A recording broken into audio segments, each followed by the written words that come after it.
प्रयागराजमध्ये 41व्या दिवशी भाविकांची अलोट गर्दी बघायला मिळते। शेवटच्या अमृत स्नानासाठी महाकुंभामध्ये भाविकांनी मोठी गर्दी केली आहे। गर्दीमुळे प्रयागराजमध्ये 25 किलोमीटरपर्यंत वाहनांच्या लांबच लांब या रांगा लागल्यात। तसंच अर्धा तासाचं अंतर पार करायला तब्बल 4 तास लागतायत। देशातील निम्म्या लोकसंख्येने यंदाच्या कुंभमेळ्यात संगम स्नान केल्याची माहिती समोर येते आहे। यंदाच्या प्रयागराज येथे कुंभमेळ्यामध्ये मोठ्या प्रमाणात देशवासियांनी स्नान केलंय।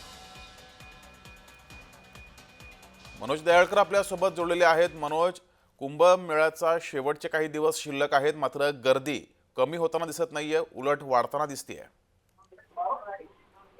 नक्कीच जगदीश, आपण बघितलं प्रयागराजमध्ये कुंभमेळा सुरू आहे आणि त्यामध्ये आपण गर्दी कमी होताना दिसत नाही, पण गर्दी वाढताना दिसत आहे।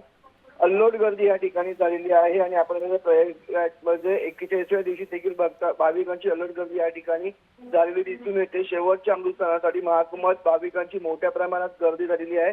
गर्दीमुळे प्रयागराजमध्ये 25 किलोमीटर पर्यंतच्या वाहनाच्या रांगाच्या मोठमोठ्या रांगा लागलेल्या आहेत। तसंच आपल्याला अर्धा तासाचं अंतर पार करायला तब्बल 4 ते 5 तास लागत आहेत आणि देशातील निम्मी लोकसंख्येचे यंदाच्या कुंभमेळ्यात संगम स्नान केल्याची माहिती देखील मिळत आहे। त्यामुळे यंदा या ठिकाणी पंतप्रधान असतील, गृहमंत्री असतील, तसेच मुख्यमंत्री असतील आणि मंत्री देखील असतील, यांनी देखील या ठिकाणी जाऊन अभंग स्नान हे केलेलं आहे आणि आपण बघितलं या ठिकाणी मोठ्या संख्येने या ठिकाणी नागरिक आता या ठिकाणी पोहोचलेले आहेत आणि या शेवटच्या अभंग स्नानासाठी मोठ्या प्रमाणात भाविकांची गर्दी देखील या ठिकाणी झालेली पाहायला मिळत आहे।